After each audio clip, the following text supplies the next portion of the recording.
All right, Joe. We just watched the Bethesda E3 showcase, their first, I would bet, first annual. Yeah. It's very possible with a show like that they're going to get a strong reaction enough that they could do that again next year if they needed to. You think so? But they won't have Fallout 4 next year. That's true. And it's hard to know how they would ever line up such a big show as that all coming together in 1 year. Yeah. To justify doing a big event like that. But that said, this was a big deal. I mean, they hadn't done this before, and it's hard to poke too many holes in that.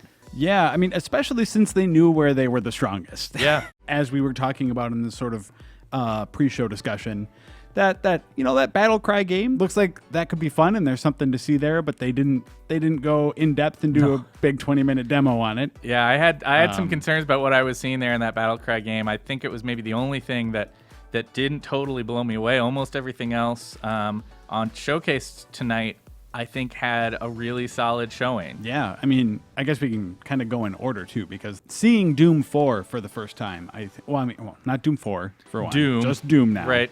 But sort of getting our first like extended look at what that's going to be is, I mean, pretty impressive, I think. Yeah, I thought one of the smart things they did was showcase not only the different components of the game, that you've got the single player, multiplayer, and this new sort of like fan creation experience, but you also had a chance to see single player both in a kind of more traditional Doom experience, that sort of corridor-driven linear adventure thing where, demons are charging at you, you shoot them. But then you had some a little bit of seeing more traditional or more modern day style first-person shooting campaign stuff, right? You had that open arena battle, which I thought was really good for showing that they can do both of those things, and hopefully that pans out across the actual campaign experience. Yeah.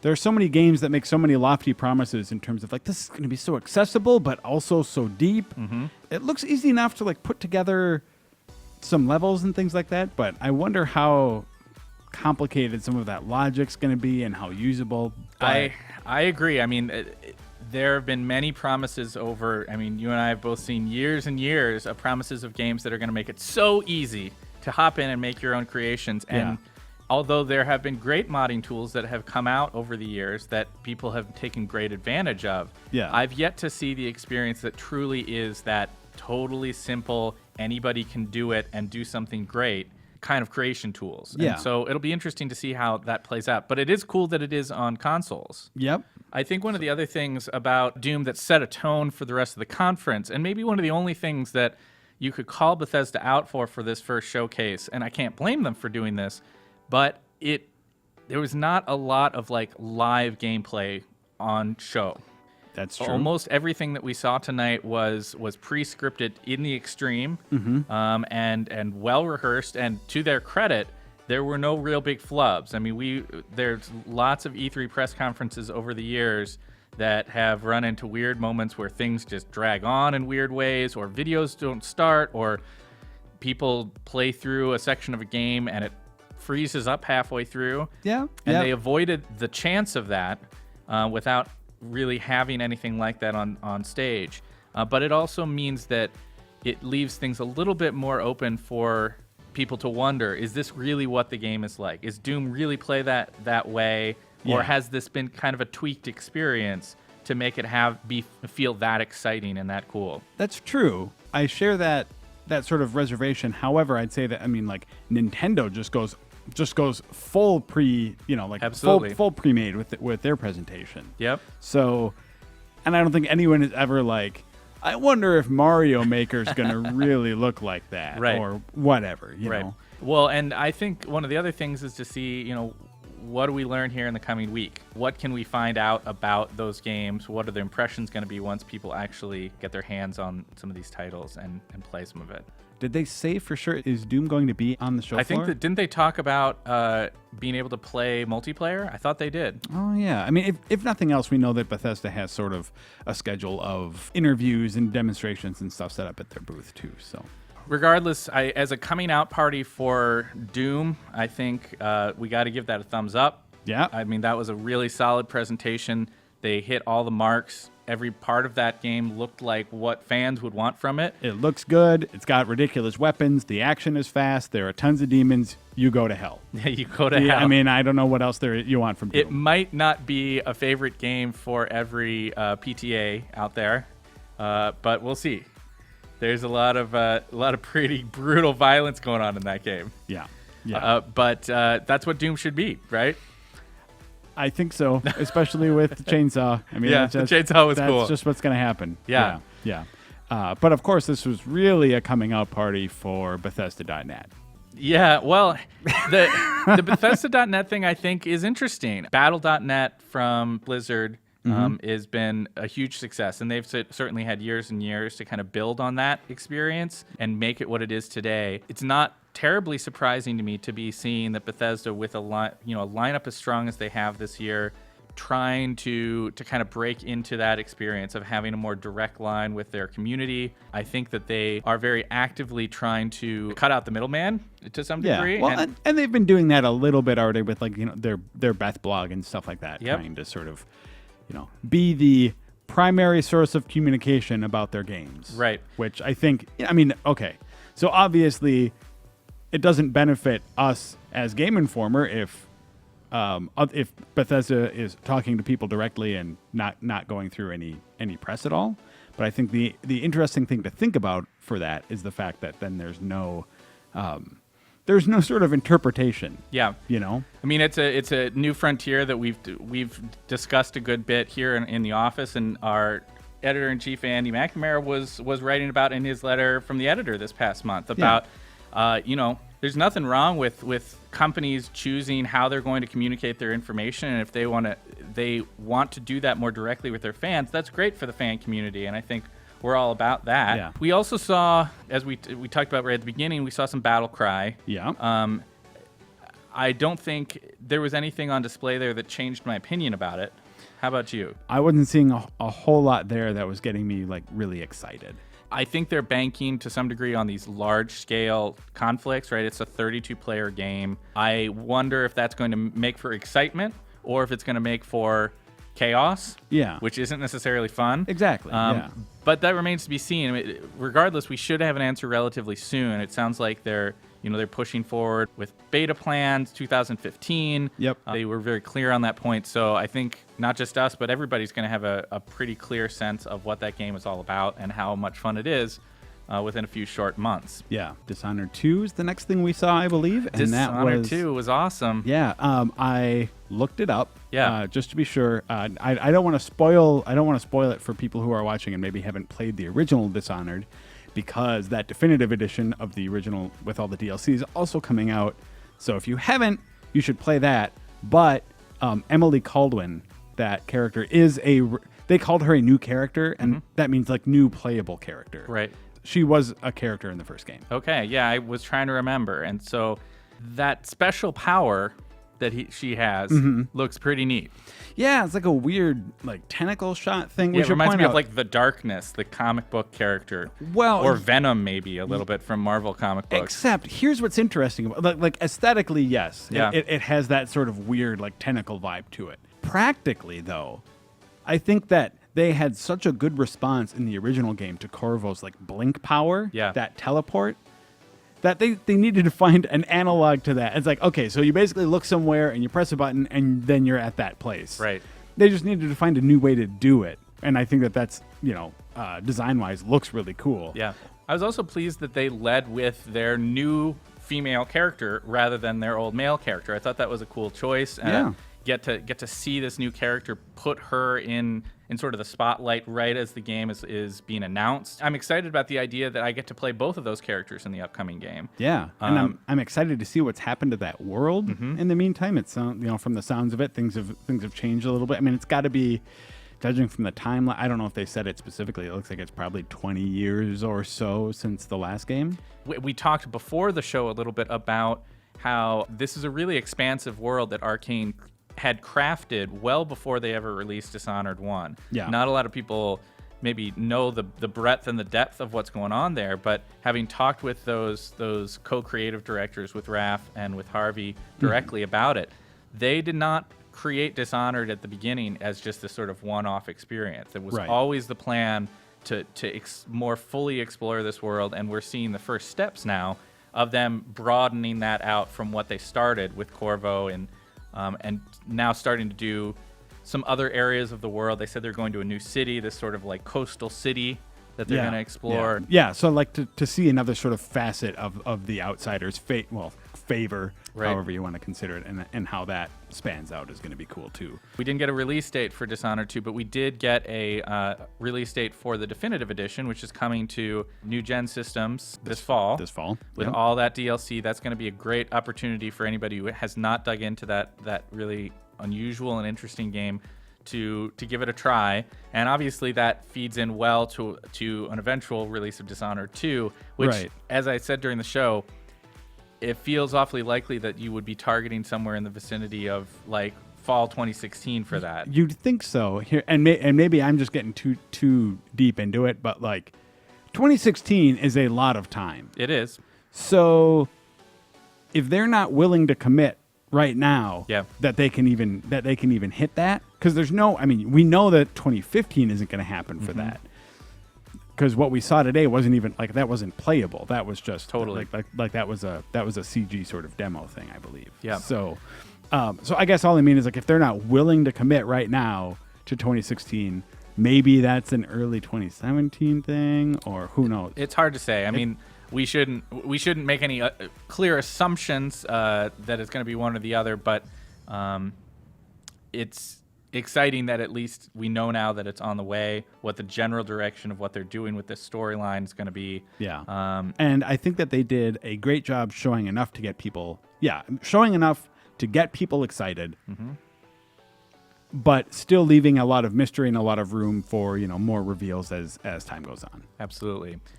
I think one of the big surprises of the show was this collectible card game, Elder Scrolls Legends. I am excited about this surprise announcement that they're getting into that space.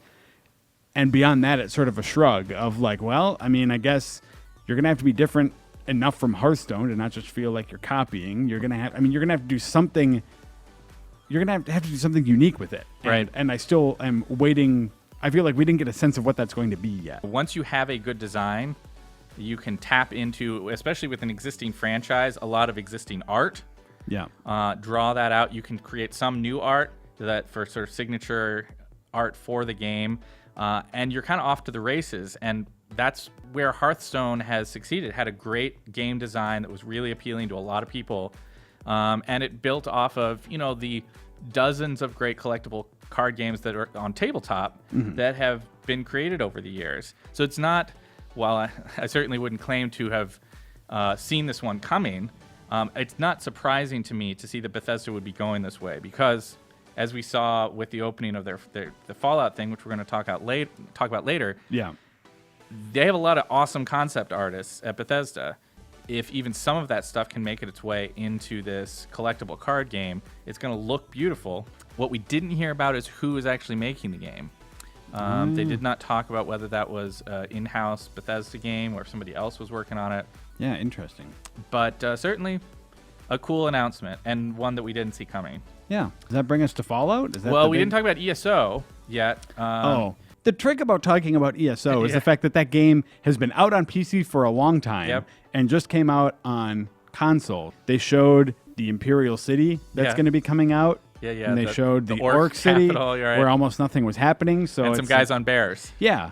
So it's hard, there just wasn't much of substance there, I feel like. Yeah, well, and that's fair. I mean, they were on a particular release schedule for when Elder Scrolls Online was coming out. It would have been foolish for them to try to push that around just in the name of we need to make everything fit into this press conference schedule that we're maybe going to be working towards. Yeah. And so I think that Bethesda probably made the right move of let's just stick with the plan. ESO is going to come out on console the week before E3. People are going to dig into it.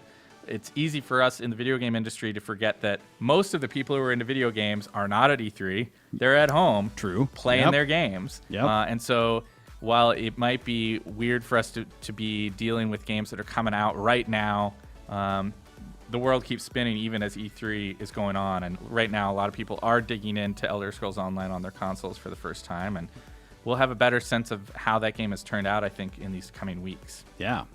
So the big one. Fallout. Now we're at Fallout. Yeah. So at the risk of sounding just like a super fan, that demo kind of blew my mind a little bit. Okay. Because of so much of the stuff when I wrote our sort of like Fallout 4 wish list, having not known any of that stuff, I was basically like, a lot of that was just pie in the sky. Like, man, wouldn't it be cool? awesome? Yeah. Like, wouldn't it be awesome if Fallout did this? Like, wouldn't it be awesome if Fallout really just let you like customize your base? Now, what I didn't tell you, Joe, is that I called Todd. Oh right yeah, after you wrote that, called in a favor, and I was like, Todd, listen, Joe really wants this one game. Can you just like scrap your current plans and make this? Well, no, but I mean, like, I think that speaks a lot to how plugged in Bethesda is to its fan community. Because you're not the only one who wanted those things. Yeah, exactly. Yeah. Like they are plugged into like what their fans want. They know what they do well. They know what parts of their games are successful. So I think that, them coming out of the gate with like a more like a more compelling conversation system is great. I think the character customization, which is in Fallout 3 and in New Vegas, even though you had a bunch of options, it wasn't that level of ease and wasn't that level of like gratifying customization, I guess I'd say. Yeah. So to have that in there is big. The ability to like customize your armor and to make a bunch of like weird ad hoc weapons and stuff, I think is also huge. Yeah. I will say the one thing about that demo that struck me as very weird is just like walking up to a house and then just being like, okay, house, you're now resources. Your scrap. I scrap you. Bah, and the house just disappears. That's a little weird. It is a little bit weird. I mean, I'm torn because like I know in practice that will be way more fun than having some laborious process of having to break out your hammer and do demo before you can get any of the scrap materials that you want. But and it also made me laugh a little bit that you're building these new houses and they still look like garbage. They look like garbage. Yeah, you still have just this like old ratty mattress that's laying on the floor. It's like, my meticulously designed garbage shanty. Exactly. I mean, if you have the access to all these materials, why don't you actually make a better like wall that you can't see through? Yeah. But that's okay. It makes sense because that's what it would not look like it was in the Fallout world if that was the case. Yeah. Another thing that we saw out of Fallout was the sort of debunking of the rumor that you would only be able to play a male. Right. So male and female. That's great. Well, some of the other things they showed off, the Pip-Boy stuff, there was a good bit of detail about. They are adding a lot more detail to just the user interface and making it more kind of part of the game world. That's something that they did with Fallout 3 to some degree. I mean, you did sort of lift up your arm and it zoomed in, but I think that they're much more focused on that experience of like you can see your character's hand turning the dial that's changing things on the menu system and all that kind of stuff. Yeah. You have these holotapes that you're putting into your Pip-Boy. Those do various things, including playing these little arcade games that are like Donkey Kong or arcade shooters and things like that. I thought that was pretty cute. And they have this now second screen experience that's a new thing for them, that you're basically, whether you get this collector's edition or not, you can use your phone or your tablet as your Pip-Boy. Yeah. Which, of course, the collector's edition, which was the cool thing, was it's your own Pip-Boy that you just sort of like slide your phone into and then you like do it like straight up on your wrist. Okay, so I love this idea. I think it's really awesome at first. Yeah. Like I love thinking about the idea that I'm going to sit on my couch and be wearing a Pip-Boy as you're playing for about 5 minutes. And then I think about like there's this big clunky plastic thing on my arm. Yeah. Or I think about my dog coming over and like jumping over me and stomping. Or on my it, wife calls my phone while it's in my Pip-Boy, and I'm trying to hold it up to my ear to talk to her, and she's all confused what's happening. Yeah. There's any number of factors that might make this not as cool in practice as it is in thought. Yeah. But it's still cool in thought. It is very cool. I like the idea of, at the very least, of being able to have all of those functions on my phone that I can put beside me, even if I don't have the fancy collector's edition Pip-Boy, and I can make adjustments. I'm presuming that they're going to build at least some of the things that you'd want to have there, things like inventory management, weapon equipping, all that kind of good stuff would be there. Yeah. And that you'd be able to do that without exiting the game world. I wonder if that would mean that you can't pause then also?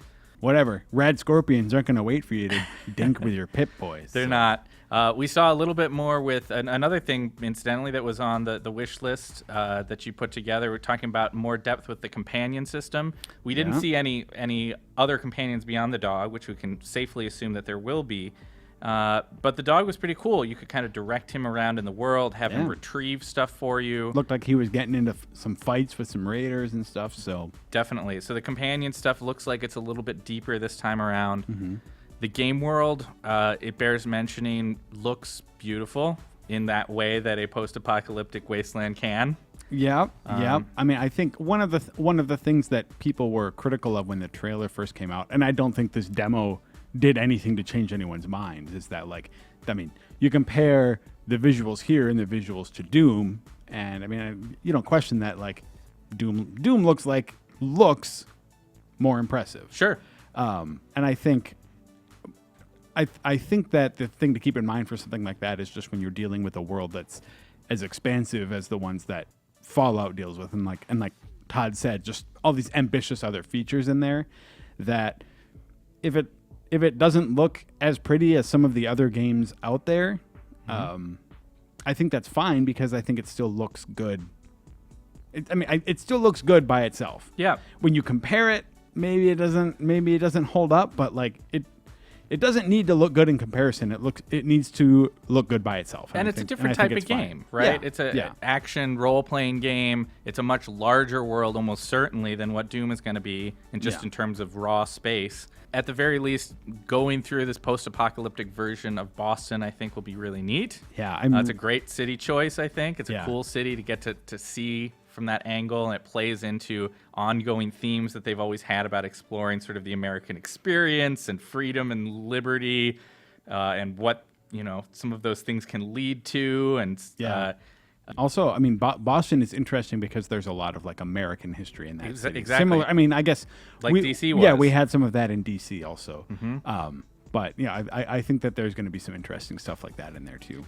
And I liked, it's something I wanted to ask you about that we had discussed a little bit just when they first showed the trailer last week, was the idea of, I was excited in that trailer that we were getting to see some stuff before the war, right? Yeah. And I think, I don't want to put words in your mouth, but you said that you had some concerns about, like, how much that could ruin the mystery of what had happened in the war. I mean, what did you think of what they were showing in that pre-war stuff? I like what they showed. Just as a little bit of background, part of what we're talking about here is the fact that, like, there's always an implication of the world that came before in Fallout games. You rarely see that world in action, and sometimes it can be more effective to sort of fill in the gaps from the sort of minimal pieces that you're given of it versus sort of just having it explicitly laid out for you. Yeah. I think what we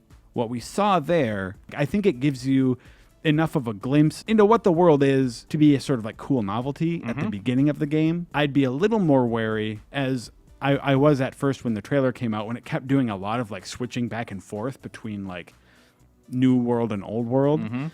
I was concerned that there may be a sort of like parallel story, you're playing through the old and the new world at the same time. Which, to be fair, we don't totally know if that's true. We don't know that that's not the case. Yeah.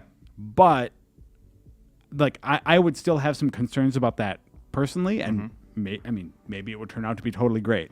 But if it's just a sort of thing at the beginning of the, like, you wouldn't judge Fallout 3 by like, well, I spent 40 minutes in the vault, I hope this whole game isn't in the vault. It's like, I think it's enough to sort of set a cool flavor for the game, and also one that hasn't been done before, really. Yeah, I like the idea. I mean, in every Fallout game, even the old ones like Fallout 1 and 2, there's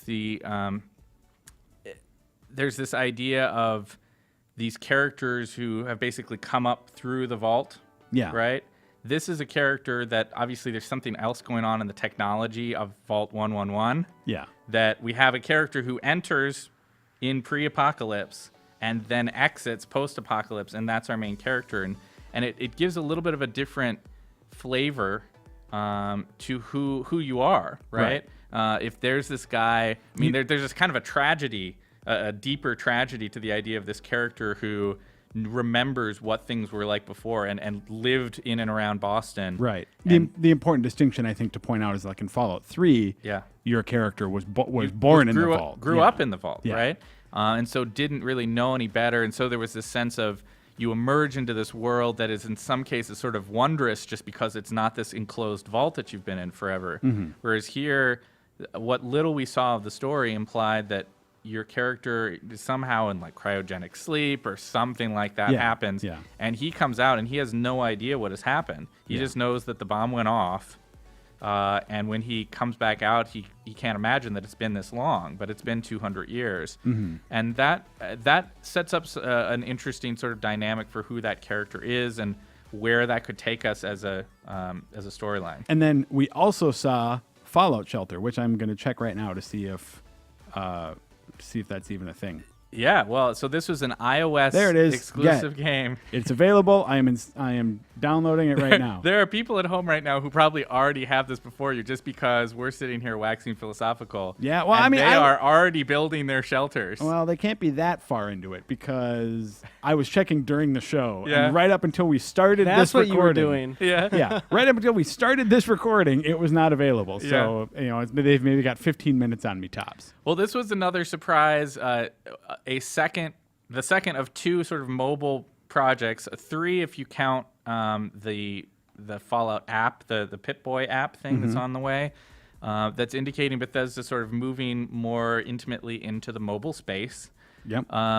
With Fallout Shelter, it's specifically iOS. It's not available on Android or Windows Phone for that matter. Yep. And it looked pretty neat. I love that art style. Yeah. I expect that we'll have some write-ups on that on our site later this week. Yeah, I mean, it's available now. I'm sure we're going to be playing it and talking about it. But yeah, I mean, it's just the idea. Like they said, you see some influence from games like XCOM, from The Sims, from things like that. And yeah, I'm really looking forward to seeing how everything all there works together. It seems like it's deeper than your typical like sort of phone simulation. And it's really interesting too that it's just like it's free. Yep. No paywalls, no timers. The timers are what really ticked me off, Yeah. and so I was happy to hear that. Is that an intentional pun or? Nah, never mind. Fallout Shelter is interesting. The main attraction is Fallout 4. I felt like I was shown more content and shown more innovation than I was planning on. Yeah, I mean, I think they have always been moving, and by they I mean Bethesda, have always moved in the direction of trying to like make a big splash when they do reveal their sort of flagship games, whether that be Skyrim or Fallout 3 or whatever. And here they've certainly done that. I mean, they came out swinging, making a case for why this should be your game of the show at E3 this year. And they came out with a release date, which is not far away. Yeah, super close. A November release date for Fallout 4 means that we'd be playing this in 5 months, if I'm counting it right. About 5 months. Yeah. By comparison, that comes out only 2 months. Like it's only about 2 months after Metal Gear Solid 5. Yeah. Which we've been hearing about for years and years and years. Right. So Bethesda has taken a different approach here, kept things under wraps much longer than some other companies have, and they're planning, I guarantee you, a really huge marketing campaign from today until that date in November, and then on past that for the next several months afterwards to try to ensure that this is going to be one of the biggest games of the year. Yeah, yeah. This evening was really the first big event of the show, and I thought it was really cool that Todd came out on stage and he talked before we even got into talking about the games. We heard from him about like his love of games, why we're all into this hobby, why this week is so exciting for people who love video games, and how it's changing, and how it's calling back to the early '90s and how video games were showcased back then. Yeah. compared to now, like this huge E3 event that goes on that we've got millions of people, watching from home online and getting involved in. I thought that was great, and I thought his subsequent showing of Fallout was really solid and exciting and fun. Yeah. I bring it up because we've both seen some E3 press conferences where the people on stage just feel like they're reading off a script, and there's no enthusiasm, there's no excitement, and it was great to see somebody out there that was excited about what was happening. You definitely get enthusiasm from Todd Howard, and like he said, it's an exciting week.